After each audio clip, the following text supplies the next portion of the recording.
Ya, mohon izin untuk memulai acara. Assalamualaikum warahmatullahi wabarakatuh. Assalamualaikum warahmatullahi wabarakatuh. Bismillah, thumma alhamdulillah, amma ba'du. Allahumma salli ala Sayyidina Muhammad wa ala ali Sayyidina Muhammad.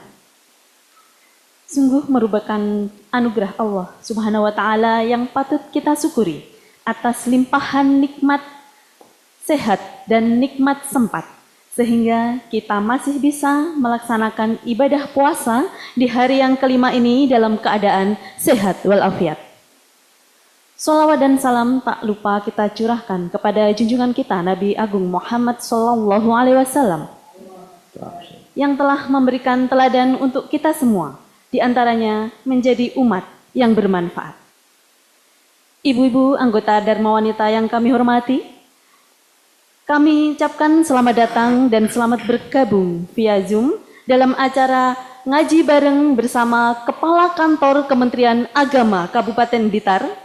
Dan kali ini saya Dina Fitrasari bersama Bapak Kiai Haji Farmadi SAG MHI selaku Kepala Kantor Kementerian Agama Kabupaten Blitar yang nantinya sekaligus juga sebagai narasumber pada acara hari ini.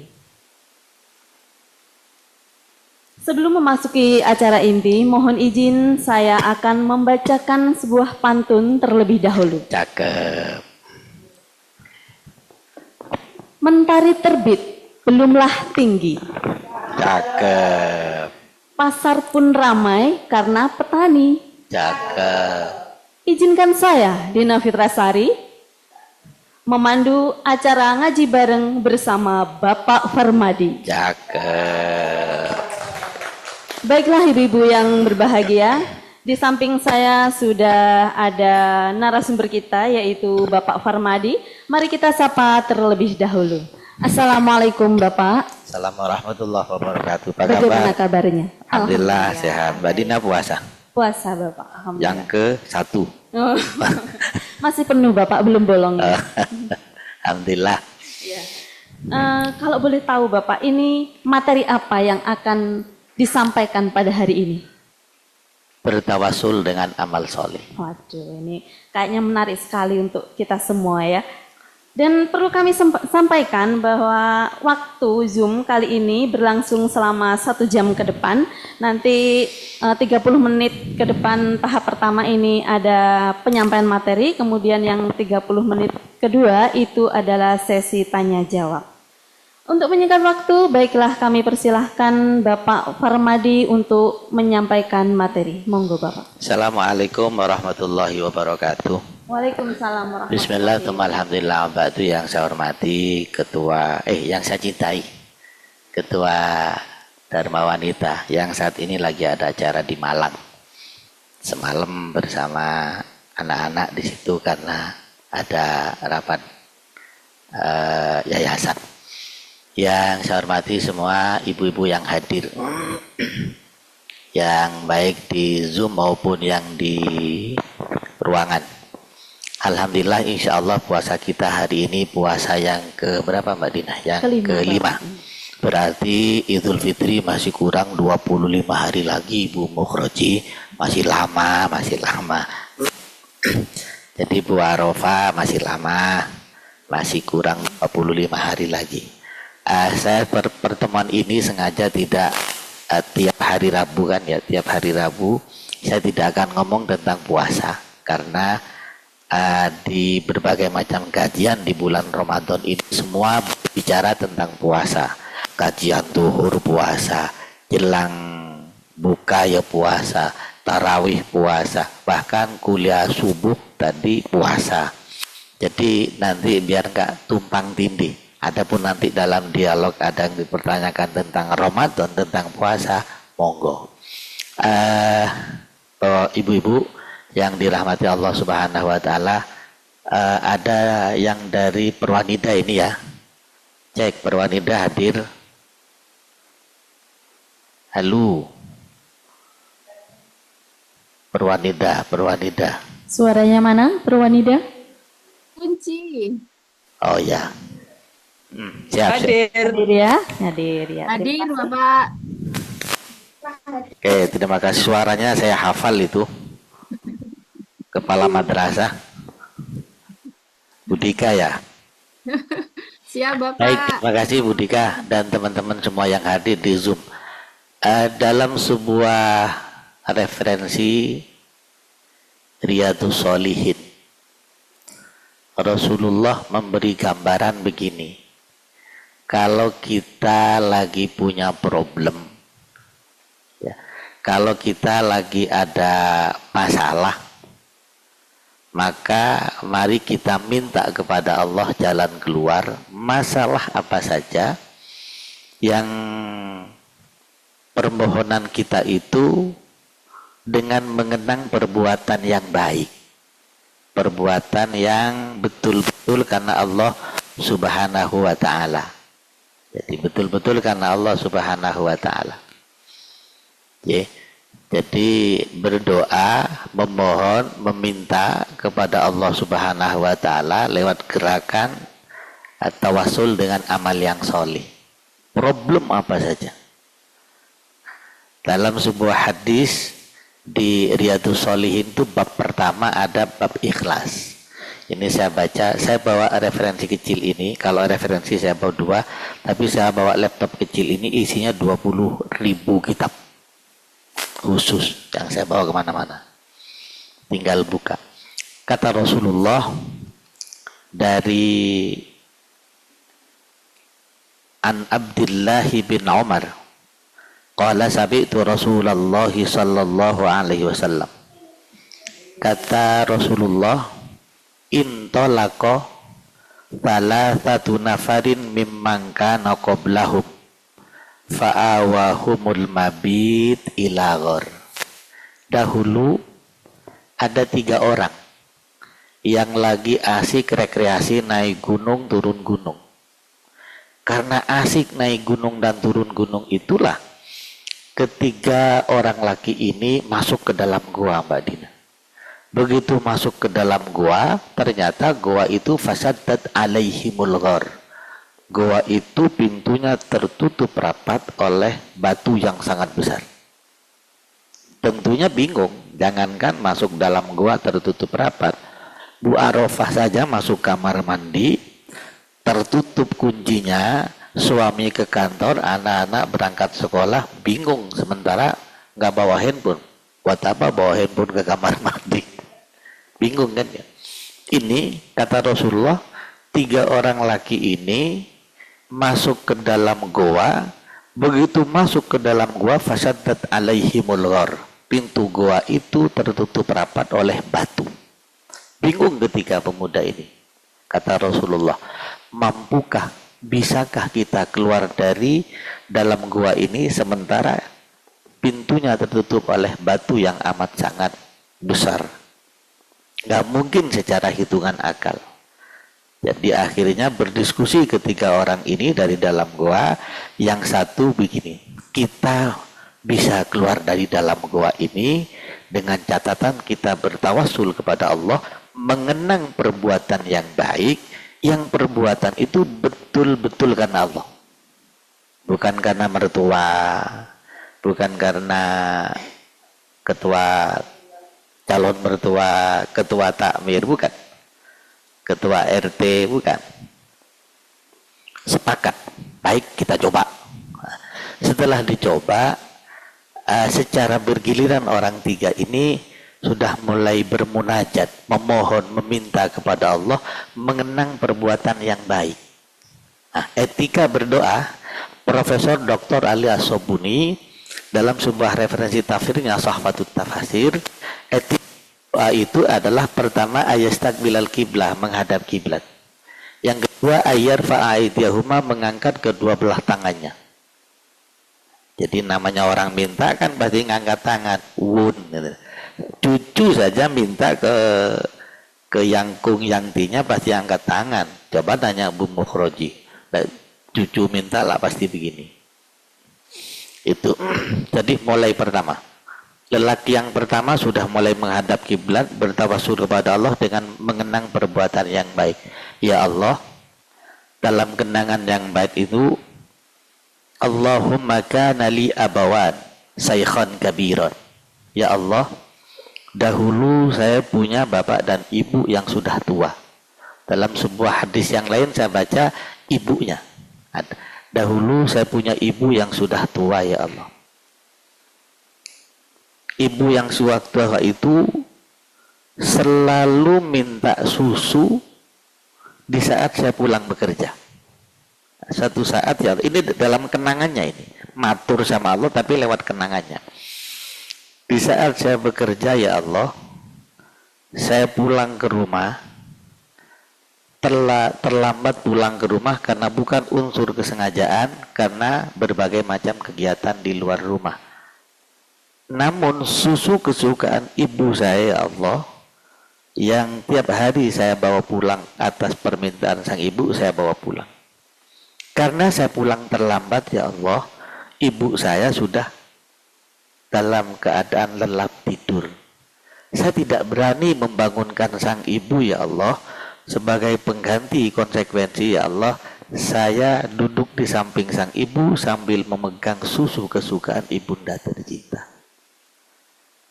Sementara anak dan istri saya menunggu sisa susu yang diminum oleh ibunda tercinta. Hilang tengah malam, ibunda bangun, saya persilahkan susu ini, ya ummah. Kalau ummah itu panggilan seorang anak, panggilan sayang kepada ibunda tercintanya. Ya ummah, tafadholi isrobi. Wahai ibu, silahkan engkau minum susu ini. Mohon maaf, saya datang terlambat bukan unsur kesengajaan, akan tetapi karena banyak kegiatan di luar rumah. Setelah diminum susu itu, sisa diberikan pada anak dan istrinya. Lalu kenangan yang terakhir doanya begini. Ya Allah, in kuntu fa'altu ibtigha'a wajhiki, ya Allah. Kalau memang yang saya kerjakan ini betul-betul karena mengharapkan ridhomu, ya Allah, maka fafarrij anna ma nahnu fihi, bukakan pintu gua ini. Jadi kalau pekerjaan tiap hari saya membawa susu untuk kebutuhan sang ibu, atas permintaan sang ibu saya bawakan pulang tiap hari, ya Allah, karena mengharapkan ridhomu, ya Allah, maka fafarrij anna ma nahnu fihi, bukakan pintu gua ini, ya Allah. Ternyata atas izin Allah pintu gua ini fanfarajat say'a. Fanfarajat say'a itu batu tadi yang menutupi pintu itu, ternyata fanfarajat say'a, geser sedikit. Say'a geser. Nah, karena hanya geser sedikit, innahum la yastati'unal khurud minhu, mereka bertiga itu tidak bisa keluar karena hanya geser sedikit. Apalagi orangnya gemuk kayak saya, lemuk kayak saya, wetenge gede, gesernya sedikit kayak semetu. Nah, itu hanya tawasul dengan amal solih terhadap ibunda tercintanya. Makanya hati-hati, karena yang ikut kajian ini dengan ibu-ibu semua. Sedikit belum saya lanjutkan, saya cerita. Ada sebuah referensi namanya Tabihul Ghafilin yang ditulis oleh Syekh Nasr bin Muhammad bin Ibrahim As-Samarkand. Kalau enggak keliru halaman 84-85, tapi enggak saya bawa referensinya. Ada seorang ibu pulang dari pasar. Begitu pulang dari pasar, memanggil anaknya. Si anak ini lagi dalam keadaan sholat sunnah 2 rakaat. Namanya Jurej. Si ibu ngomong, nak, Jurej, sampai 3 kali. Sang anak tidak menjawab karena masih dalam keadaan sholat sunnah. Akhirnya sang anak berpikir, ya Allah, Allahumma ummi am sholati, ya Allah, haruskah saya memenuhi panggilan sang ibu sementara saya lagi sholat sunnah 2 rakaat menghadap engkau? Haruskah saya melanjutkan sholat, ya Allah, sementara ibu saya memanggil saya? Berkecamuk hingga akhirnya kesimpulan yang diambil oleh sang Juret adalah melanjutkan sholat. Di saat melanjutkan sholat ini, sang ibu tidak paham, sang Juret lagi sholat, keluar dari bibir sang ibu bahasa yang indah. Ibtalakallahu bil mumisat. Ya Allah, jangan engkau ambil Juret untuk wafat selama-lamanya kecuali dipermalukan oleh mumisat, wanita nakal. Mumisat ini ibu loh ya yang ngomong. Ibtalakallahu bil mumisat, ya Allah jangan kau ambil loh juret untuk wafat menghadap engkau ya Allah kecuali sudah dipermalukan oleh mumisat. Mumisat itu dalam kamus ya wanita nakal. Beberapa bulan kemudian ternyata ada seorang mumisat kharajat min baitiha, keluar dari rumahnya. Laila, keluar dari rumahnya lailan di waktu malam. Ngapain mumisat di waktu malam keluar? Ya mungkin bekerja ngono Bu Mukhrajiyah. Begitu di tengah perjalanan itu si mumisat bertemu dengan Ra'iddo'n, seorang pengembala kambing yang tempatnya janibal masjid, di pinggir masjid. Akhirnya terjadilah hubungan suami istri di luar nikah antara mumisat dan pengembala kambing. Lalu hamil si mumisat ini. Begitu hamil si mumisat ini keliling kampung ngomong bahwasanya perut saya ini hamil akibat ulah sang juret yang biasanya duduk di masjid, iktikaf di masjid, baca Quran di masjid, sholat di masjid. Ngomong kemana-mana, akhirnya berita ini sampailah kepada Al-Malik, kepada pimpinan sang raja. Pimpinan. Kata si raja, biarkan dulu, nanti sampai melahirkan. Singkat cerita, begitu melahirkan, sang mumisat dipanggil oleh sang raja. Sang raja nanya, Bu, anak ini anak siapa? Dengan lantang dan berani, tidak ada rasa takut, anaknya juret yang saat ini ada di masjid.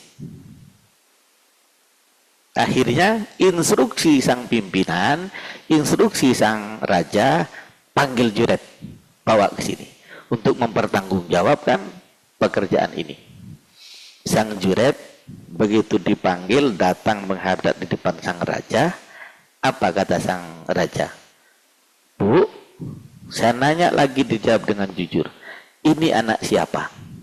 Anaknya sang juret. Itu orangnya.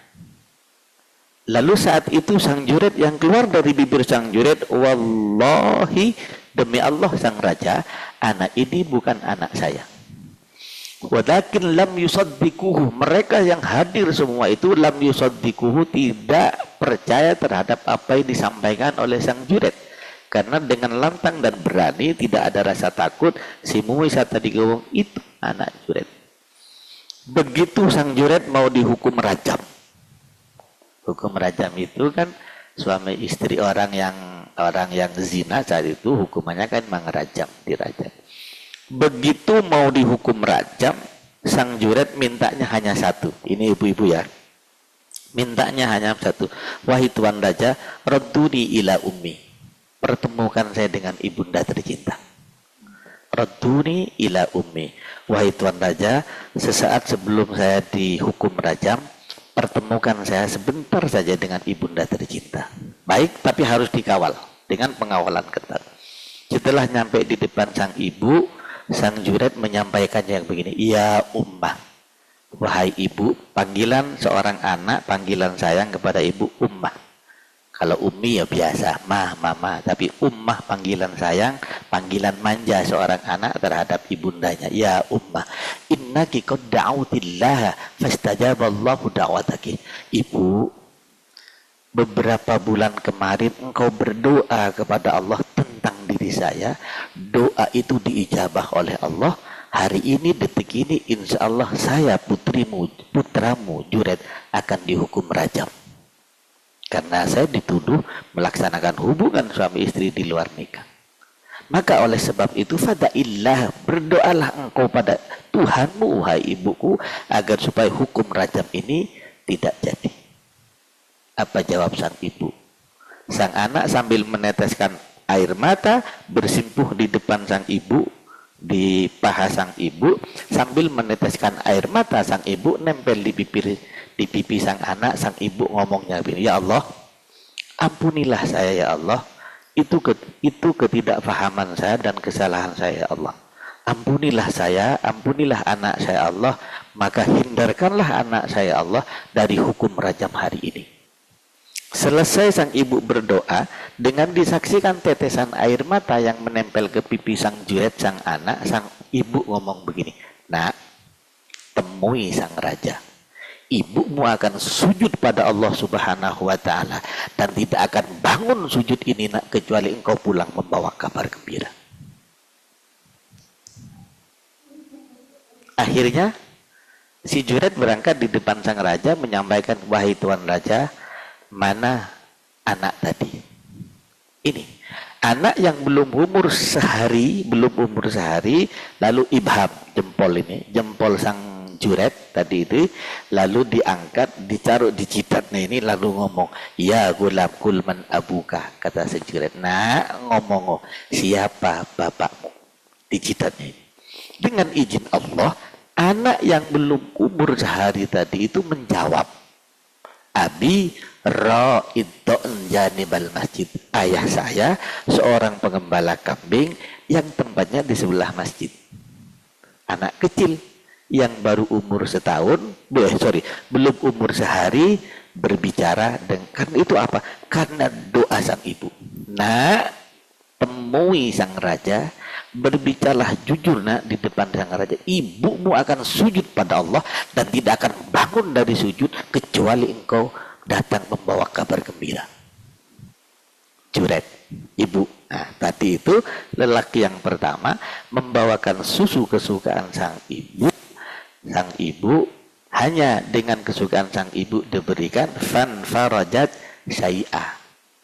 Pintu gua terbuka syai'an sedikit. Nah, karena fan farajat syai'ah hanya bergeser sedikit pintu tadi itu, maka sang 3 orang hati tidak bisa keluar, belum bisa keluar. Yang kedua, giliran yang kedua tawasul pada Allah Subhanahu wa Ta'ala. Yang kedua, ya Allah, saya dahulu cinta kepada putri paman saya. Asaddu hubban ilayya, sangat mencintai ya Allah. Ini kenangan doanya.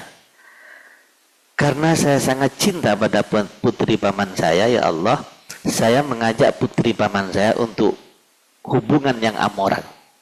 Dengan catatan, putri paman saya itu saya kasih uang 300 dirham. Isrina mi'ah, Isrina mi'ah, 220 dinar.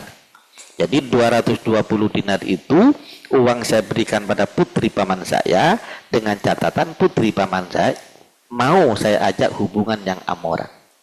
Di saat uang saya berikan, semua orang tidak ada yang paham, maka putri paman saya ngomong begini, Mas, saya belum diikat oleh akdun nikah, maka hubungan saya dengan engkau, wahai masku, hubungan kita makin haram. Mendengar apa yang disampaikan oleh sang perempuan cantik sepupunya itu, lalu uang 220 dinar itu diberikan cuma-cuma karena mengingatkan saya, ya Allah, hingga akhirnya saya diselamatkan oleh engkau tidak melaksanakan hubungan yang amoran. Dalam tawasulnya begini, ya Allah, in kuntu fa'altu ibtigha'a wajhik fafarid anna ma nahnu fihi. Ya Allah, kalau memang ya Allah uang 220 dinar itu saya berikan kepada putri paman saya betul-betul karena mengharapkan ridhomu ya Allah, maka bukakan pintu goa itu. Ternyata dengan izin Allah pintu goa tadi itu terbuka, fan farajat syai'a, pintu goa terbuka. Akan tetapi karena syai'an terbuka sedikit, indahum la yastati'unal khurud minhu, mereka belum bisa keluar. Tawasul dengan amal solih. Punya problem apa saja, ini hadis punya problem macam itu.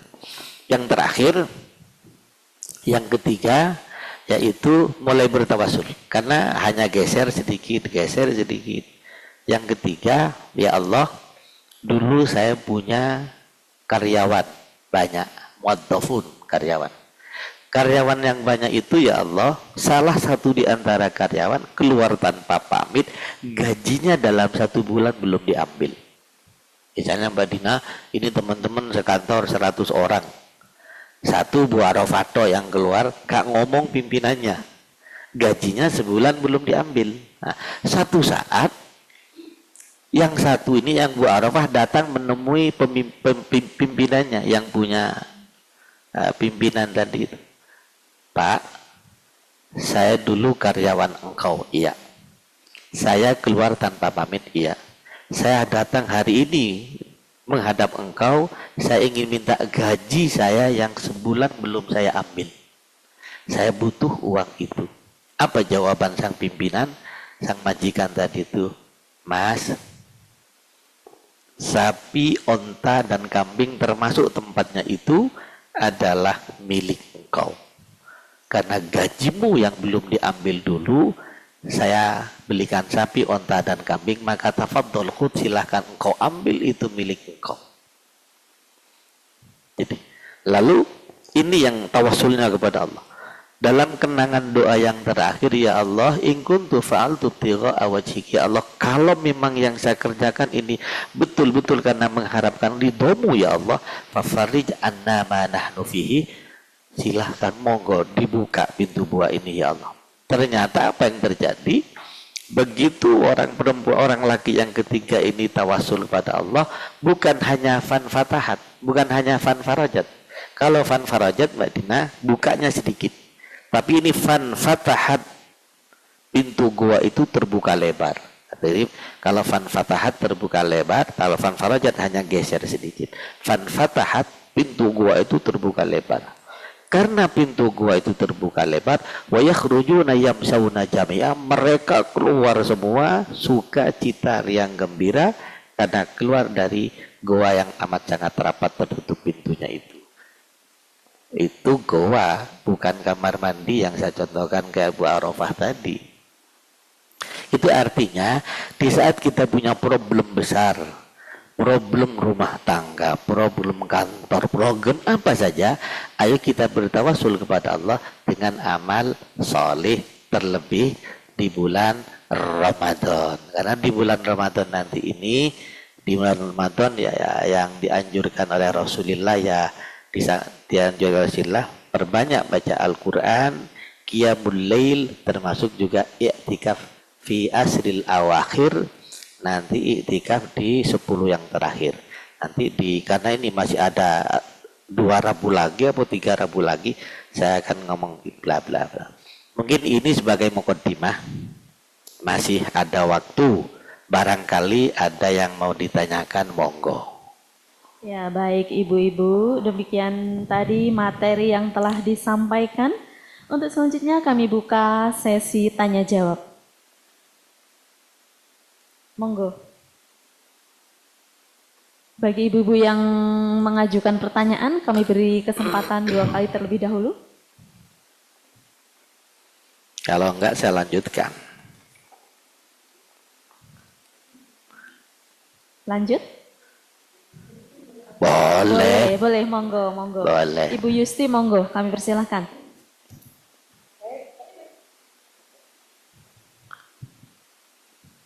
Sampai. Monggo Bunda Yusti. Baik, menarik sekali apa materi yang sudah disampaikan oleh Bapak Kepala Kantor Kementerian Agama pada pagi hari ini, yaitu bertawasul dengan amal. Mungkin setelah mendengar ini banyak sekali ibu-ibu nanti yang juga akan bertawasul dengan amal, Pak. Yang menjadi pertanyaan, bagaimana niat yang benar saat bertawasul dengan amal sendiri, Pak? Ini wajah-wajah yang punya problem yang minta diselesaikan dengan tawasul, Pak. Terutama saya, Pak. Dari wajah-wajahnya kelihatan ya. Iya, terima kasih, Pak. Bunda Yusti, terima kasih. Bunda Yusti ini saya tugasi untuk menjadi salah satu penyuluh, saya tugasi di TV, Doho TV ya, untuk menjadi juri Pildacil sampai tanggal 9, ya nanti berikutnya ada lagi berkesinambungan. Selamat, terima kasih Bunda Yusti. Di saat kita punya problem besar, kayaknya nyaris semua kita punya problem ya. Problem anak, problem hutang, apa maneh. Paling Bu Mukhroji yang nggak punya problem. Sama. Oh bodoh ae berarti. Maka niat yang benar, Bun, perhatikan terlebih dahulu. Dalam hadis ini tadi yang diriwayatkan oleh Imam Bukhari dan Muslim, mengenang perbuatan yang baik yang betul-betul karena Allah. Bukan, sekali lagi saya garis bawahi dulu ya. Mengenang perbuatan yang baik yang betul-betul karena Allah, bukan karena mertua, bukan karena calon suami, bukan karena yang lain, betul-betul karena Allah. Contohnya tadi kan sederhana, hanya bawain air susu untuk ibu. Niatnya, ya nawaitu taqarruban ilallah, ya Allah, panjenengan ambil salah satu kegiatan yang menurut panjenengan betul-betul karena Allah. Apa menurut panjenengan? Yang menurut panjenengan yang kegiatan betul-betul karena Allah, karena mengharapkan ridho Allah Subhanahu wa Ta'ala. Mungkin satu, Ramadan saya bawa nasi bungkus 5 nasi bungkus, 5 nasi bungkus. Di tengah perjalanan saya pulang di kantor, karena saya beli di sebelah kantor, ada orang lagi nyapu di pinggir jalan, saya berikan untuk takjil mereka. Betul-betul kan, bagi kita kecil ya, bagi kita kecil, tapi bagi mereka besar. Maka di saat itu, ya Allah, saya beli nasi bungkus 5 itu, ya Allah, betul-betul dari HR saya, dari Doho TV, ya Allah, betul karena maksudnya itu kan betul-betul suci, ya Allah, gaji saya suci, ya Allah. Maka problem yang ada pada diri kami, ya Allah, anak mudah-mudahan jadikan anak yang solih dan solihah, anak yang manut, utang tegera tersauri, bla bla bla. Maka kalau saya ini karena betul karena mengharapkan ridhomu, ya Allah, berikan jalan keluar yang saat ini lagi menimpa pada diri saya. Karena dalam hadis kan begini, Bu Yusti, innamal a'malu binniyah. Seluruh amal perbuatan kita yang dilihat oleh Allah Subhanahu wa Ta'ala itu niatnya. Ada cerita begini hadis, Bunda Yusti. Pernah Rasulullah sedang berada di masjid di Madinah. Saat Rasulullah sedang berada di masjid di Madinah itu, Rasulullah sedih, Rasulullah menangis. Sedih menangis. Saat Rasulullah sedih dan menangis itu, ada sahabat Rasulullah namanya Sadad bin Auf. Sadad bin Auf datang menghadap pada Rasulullah. Ya Rasulullah, kenapa engkau sedih? Kenapa engkau menangis? Kata sahabat Rasulullah, Sadad bin Auf, padahal engkau adalah satu-satunya hamba Allah yang dosanya diampuni ma taqaddama wa ma ta'akhkhar. Dosa yang lampau, dosa yang akan datang diampuni oleh Allah. Tapi kenapa engkau masih sedih? Kenapa engkau menangis? Pertanyaan sahabat Rasulullah, Sadad bin Auf pada Rasulullah. Apa jawaban Rasulullah? Begitu Rasulullah mendengar pertanyaan dari Sadad tadi itu, wahai Sadad, atakhawwafu ala ummati asyirk wa sahwal khafiyah. Wahai Sadad, yang saya takutkan besok di saat saya menghadap Allah, umatku syirik. Nah, pertanyaan Sadad, atusriku ummatuka min ba'dika ya Rasulullah, ya Rasul, apakah ada di antara umatmu setelah engkau menghadap Allah, umatmu syirik? Syirik. Lalu Rasulullah jawab, qala na'am, ada. Ama innahum, akan tetapi yang dimaksud syirik dalam konteks hadis ini ialah innahum la ya'buduna syamsan wa la ya'buduna qamaran wa la ya'buduna hajaran. Yang dimaksud syirik dalam konteks hadis ini, kata Rasulullah, mereka tidak menyembah matahari, tidak menyembah rembulan, tidak menyembah batu. Walakinnahum yura'una bi'a'malihim, akan tetapi mereka beramal bukan karena Allah, melainkan pamer kepada sesama manusia ini. Ini yang sempat ditangisi oleh Rasulullah. Maka amal yang bukan karena Allah inilah yang ditangisi oleh Rasulullah. Maka niatnya, ya Allah, kalau memang saya yang bawa nasi kotak 5 ini untuk mereka yang membutuhkan itu karena mengharapkan ridhomu, ya Allah, problem-problem yang ada dalam rumah tangga semoga segera engkau beri jalan keluar yang terbaik menurut engkau. Oh no, jangan. Oh, itu. Jadi sampai Rasulullah menangis itu kan Rasulullah hanya berpikir nanti umat saya kalau saya wafat beramal bukan karena aku, kata Allah. Sehingga dalam sisi hadis yang lain, kalau punya problem, punya apa saja, ayo betul-betul karena Allah. Ya Allah, anak saya sudah umur 25 tahun ya Allah. Sudah punya pekerjaan yang menurut hitungan saya meskipun gaji tidak terlalu banyak, ya alhamdulillah cukup. Maka karena jodohnya belum datang ya Allah, maka segerakan ya Allah jodoh anak saya. Segerakan ya Allah jodoh anak saya. Maka di saat ini nih. Maka di saat jodoh belum hadir, Imam Ghazali memberi jalan keluar, segera perbanyak sholat duha. Dalam sholat duha itu ada doa, ini Bunda Yusti kan hafal luar kepala. Salah satunya wa ingkana ba'idan fakoribu, ya Allah, kalau rezeki jodoh anak saya ba'idan masih jauh, jodoh anak saya masih jauh, fakoribu datangkan dengan segera. Tapi halal. Wa ingkana haraman, kalau mbak itu masih haram bagi anak saya Allah, mas itu masih haram bagi anak saya Allah, fatohirhu, datangkan dengan segera tapi halal lewat gerakan sholat duha. Tapi Bunda Yusti, Mbak Dina, sekarang kalau orang lagi sholat duha di kantor pasti ngomong sebelahnya, paling kredit macet yo. Iya kan? Paling Bu Arafah itu paling kurung nyaur utang. Bu Yusti paling itu padahal bukan hanya hutang toh, anak saya ini sudah umur sekian.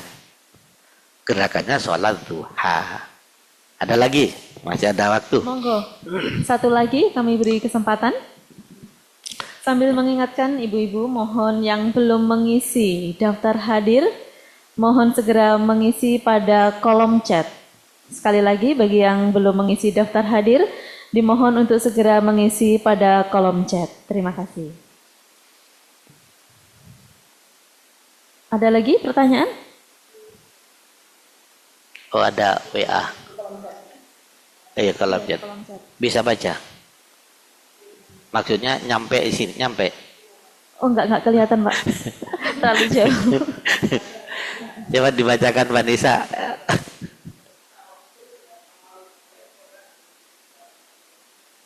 Oh iya, Boleh. ini ada pertanyaan Bapak. Untuk bertawasul itu apa harus dengan amal soleh yang dalam jumlah yang besar? Tidak.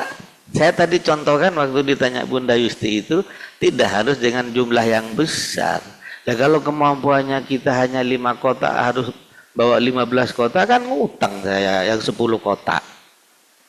Tidak harus jumlah yang besar, yang betul-betul ikhlas mengharapkan ridho Allah Subhanahu wa Ta'ala.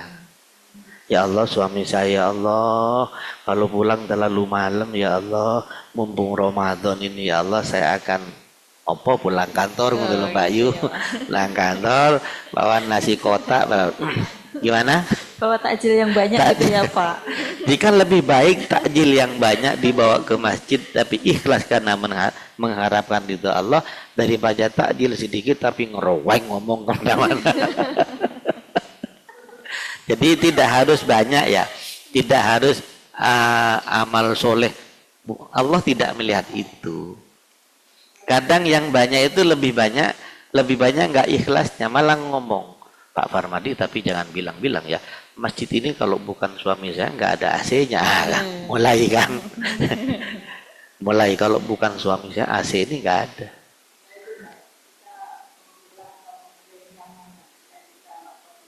Mungkin Mbak Roh bisa pakai mic.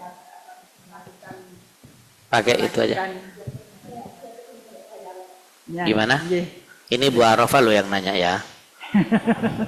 Ya, terima kasih Bapak. Pertanyaan pertama, kalau begitu saya beralih pertanyaan dulu karena ini perlu arahan bagi kami. Saya punya orang tua Bapak, usia 90 tahun. Alhamdulillah. Alhamdulillah untuk Ramadan ini hanya 1 kali yang bisa melakukan puasa. Karena beliau punya sakit prostat. Kalau kekurangan minum itu mengakibatkan prostatnya itu kambuh. Nah, Sebenarnya dari tahun lalu, Ramadan tahun lalu, beliau dalam Ramadan itu juga 1 bulan penuh sudah sakit. Ya. Kami melakukan pembayaran dengan fidyah. Kemudian untuk kurun waktu, ini Ramadan tahun lalu ya. Ya. Untuk perjalanan dalam 1 tahun mestinya beliau kan juga menggodoi puasanya. Oke. Namun karena kondisi sepuh, itu tidak bisa terpenuhi. Oke. Nah, untuk datang Ramadan tahun ini kan sudah jalan hari ke-5. Beliau bisa melakukan 1 hari saja. Karena kita pantau, saya pantau beliau memang perlu asupan air yang cukup untuk bisa melakukan buang air kecil. Nah, untuk itu permasalahan ayah saya itu untuk mengganti kewajiban Ramadan apa yang harus dilakukan, Yai. Baik, terima kasih. Nah, ini yang saya tunggu. Saya akan ngomong cerita lain, bukan Ramadan, tapi kalau pertanyaan Ramadan saya jawab. Sebuah referensi Nihayatul Zen, ini ya. Nihayatul Zen asli ulama Indonesia yang nulis ini. Imam Nawawi Banten. Saya baca saja. Annal iftara fi Ramadan arba'atu anwa. Diperbolehkan mokel di bulan Ramadan. Apa mokel itu? Membatalkan puasa. Batal puasa, yo gak poso. Ada 4 hal. 1, mujibun lil qada'i faqat. Boleh mokel, boleh gak poso, tapi nanti pasca Ramadan harus nyaur utang. Siapa itu? Wa huwa al-haidu wan nufasa. Mereka orang yang haid, orang yang nifas. Panjenengan Bunda, hari ini haid, nggak boleh puasa. Kapan? Nanti nyaurnya setelah puasa. Wal fitru fihi ma wajib. Mokel itu wajib meskipun maghrib kurang 5 menit lalu haid datang, wajib mokel. Bahkan wa yahrumu alaihi ma asamu wa la yasihhu minhuma. Bahkan haram puasanya bagi mereka yang haid dan nifas. Dan wala yasihhu minhuma, enggak sah puasanya, dipaksa kapopo, aku mesisan kuat. Oh, enggak bisa itu. Itu ya. Yang kedua, mujibun lil fidyati faqat. Boleh mokel, boleh gak puasa. Nanti setelah Ramadan tidak harus nyaur utang. Cukup bayar fidyah. Siapa itu? Wa huwa syekhun kabir. Orang yang laki maupun perempuan yang sudah sangat tua. Yang sangat tua tadi itu la yutiku saumah, tidak kuat poso. Gak minum, gak iso. Itu wa maridun la yurjaburuhum, mereka yang sakit yang tidak bisa diharapkan sembuhnya menurut hemat dokter. Jadi kalau kayak orang tua panjenengan yang umur 92 tahun, menurut hemat saya sudah syekhun kabir, orang yang sudah sangat tua, la yutiku soma, tidak mampu puasa. Nah, kalau hari ini nggak puasa, tahun kemarin nggak puasa misalnya 5 hari misalnya, atau full 1 bulan, karena memang sudah tua nggak kuat puasa, harus minum, harus makan, karena umur 92 tahun, pasca Ramadan tidak harus nyaur utang kayak panjenengan Bunda, karena haid toh panjenengan, karena nifas panjenengan, maka cukup bayar fidyah. Fidyah itu apa? Kutil balad, makanan pokok yang ukurannya 7 on. Anggaplah kalau takut kurang timbangannya 1 kilo. 1 kilo ya. Kalau memang 1 kilo itu selama sebulan nggak poso, ya berarti 30 kilo. Diberikan kepada siapa? Fakir dan miskin. Bukan pada mustahiquz zakah. Bukan pada mereka yang asnaf samariyah, yang 9 asnaf menerima zakat. Bukan. Fakir, miskin. Diberikan berasnya. Kapan memberikan berasnya?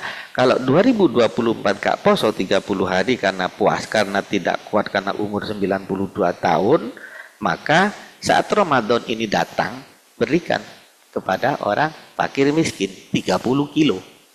Itu. Karena itu namanya syekhun kabir, orang yang tua, yang la yutiku soma, tidak mampu puasa. Berikutnya yang ketiga, ada mujibun lil qada'i wal fidyah. Ramadan boleh mokel, boleh gak poso, tapi nanti setelah Ramadan qada dan fidyah. Qada dan fidyah. Qada dan fidyah tadi itu ialah wal iftar lil khaufi ala ghairihi wahdah. Jadi Bertidak puasanya tadi itu bukan karena dirinya, melainkan karena orang lain, kendati pun itu anaknya. Contoh, Mbak Dina sekarang nggak puasa. Nggak puasanya karena hamil. Hamilnya tadi Mbak Dina ngomong, kalau saya puasa Pak Farmadi, nanti calon bayi saya kurang sehat. Kan bukan Dina pribadi, karena anak. Maka kalau semacam itu boleh Dina nggak puasa, tapi nanti pasca Ramadan kodok dan fidyah.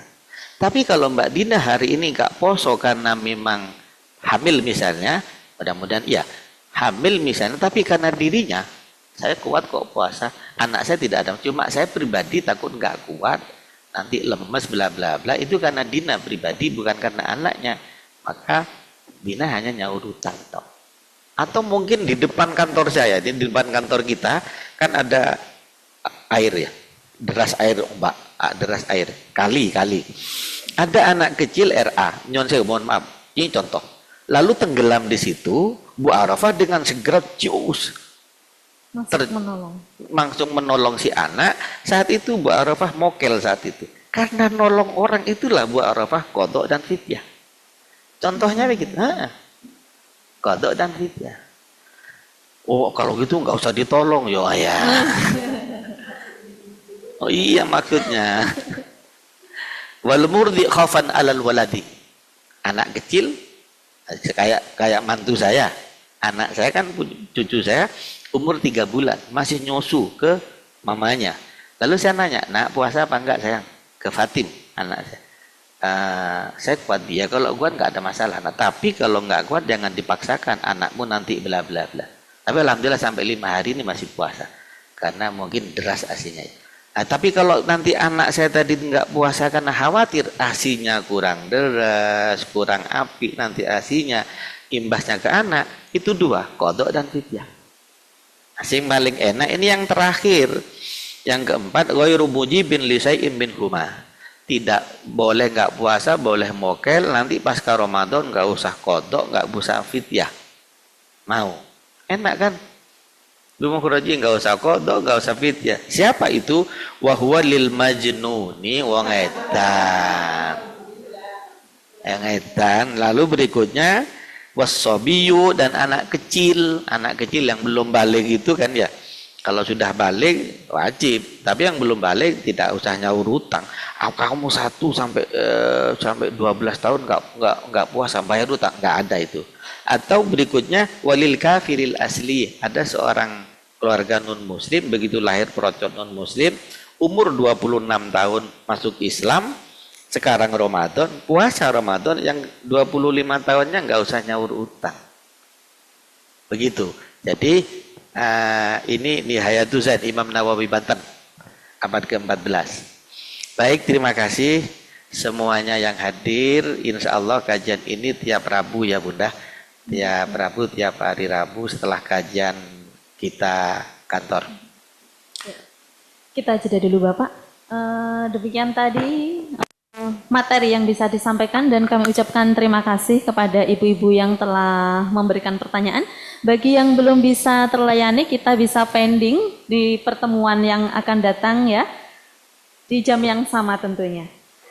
Kami ucapkan terima kasih kepada para peserta yang sudah berpartisipasi dan telah memberikan apresiasi yang luar biasa untuk narasumber kami hari ini.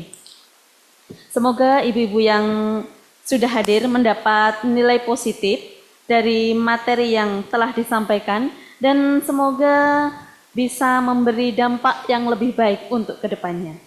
Amin. Sebelum kami tutup acara ini, saya akan membacakan sebuah pantun lagi. Cakep. Bukan ikan lele, tapi cumi-cumi. Cakep. Dimasak pedas, memakai kemiri. Cakep. Izinkan saya, Dina Fitrasari, undur diri dan sampai jumpa di lain hari.